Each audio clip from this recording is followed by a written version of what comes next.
संविधान में आज अगर 1% भी ताकत है तो बीसीसीएल प्रबंधन ये जनता गांधी के देश में आपको उठा के पटक के दिखाएगी। इस बात को याद रखिएगा।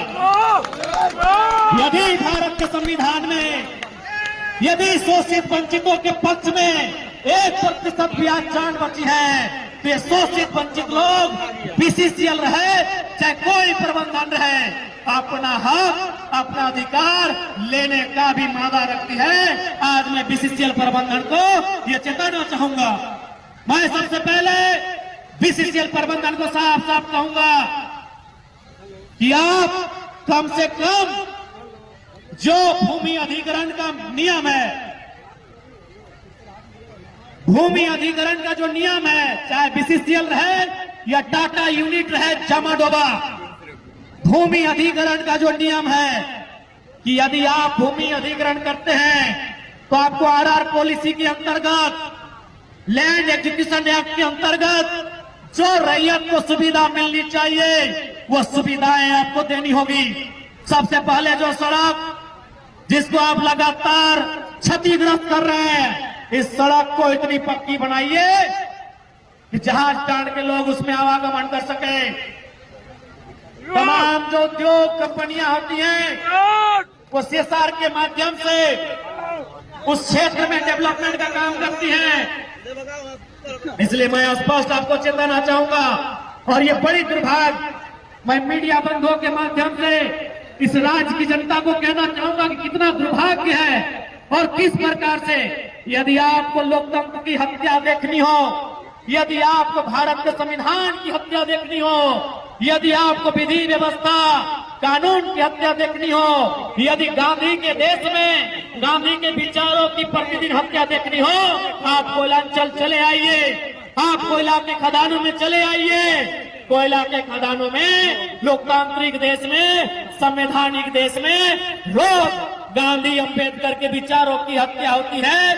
जब किसी ने कहा है, जब धनबाद के उपायुक्त ने कहा है उन्होंने 33 करोड़ रुपए यहाँ के रैयतों का आवंटन करने के लिए दे दिया है, तो फिर अड़चन क्यों आ रही है ये बीसीसीएल प्रबंधन बताने का काम करेगी।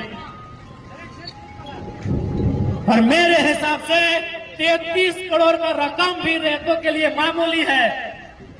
रैयत जिनकी जमीन में कोयला है, रैयत जो इस मिट्टी में कई हजार सालों से रहते हैं, सीते हैं, खाते हैं, कमाते हैं और इसी मिट्टी में मर के चले जाते हैं, उनके लिए आपने 33 करोड़ का जो आवंटन का घोषणा किया है उस घोषणा को भी पूरा नहीं किया जा रहा है। तो कैसे नहीं माने कि लोकतांत्रिक भारत में, गांधी के अंबेडकर के भारत में उनके विचारों की हत्या रोज की जा रही है, ये क्यों नहीं माने।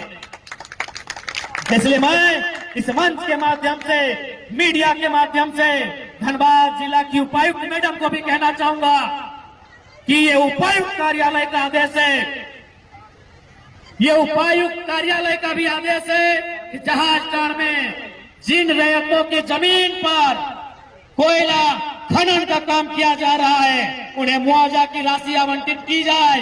लेकिन अभी तक ये राशि आवंटित क्यों नहीं हुई, ये सवाल का उत्तर आपको देना होगा। यदि अभी देते हैं तो ठीक है, नहीं तो अगले विधानसभा में आपको इस सवाल का उत्तर देना होगा कि अभी तक मुआवजा की राशि का आवंटन कैसे नहीं हुआ। और मैं यहाँ के अंचल अधिकारी से भी कहना चाहूंगा कि जो मुआवजा का प्रक्रिया है उस प्रक्रिया में जो बार बार आप दांव पेच खेलते हैं, कागज दिखाइए, वंशावली दिखाइए, ये ड्रामा बंद कीजिए। ये हमारे पूर्वजों की धरती है। आप यहाँ की भोली भाली जनता को कागज पत्र के नाम में उलझाने का काम नहीं करें। मैं ये संदेश स्थानीय अंचल अधिकारी से को देना चाहूंगा। ये भूखे लोग हैं, आज सवाल निवालों का है। ये भूखे लोग लाचार बेबस लोग हैं जिनकी जमीन पर लाखों करोड़ों की कीमत का कोयला निकलकर पूरे देश दुनिया में चला गया, लेकिन आज ये लोग एक मामूली नौकरी के लिए आंदोलन करने के लिए बाध्य हो जाते हैं। एक मामूली रकम की सड़क को बनवाने के लिए आंदोलन करने के लिए बाध्य हो जाते हैं। मामूली विषयों के लिए, मामूली मुद्दों के लिए यहाँ के लोग धरनों में बैठने के लिए बाध्य हो जाते हैं। तो मैं तमाम जो पदाधिकारी हैं, बीसीसीएल प्रबंधन समेत, मैं तमाम लोगों को कहना चाहूंगा, जहां के लोगों की समस्याओं का निदान 1 महीना के भीतर किया जाए।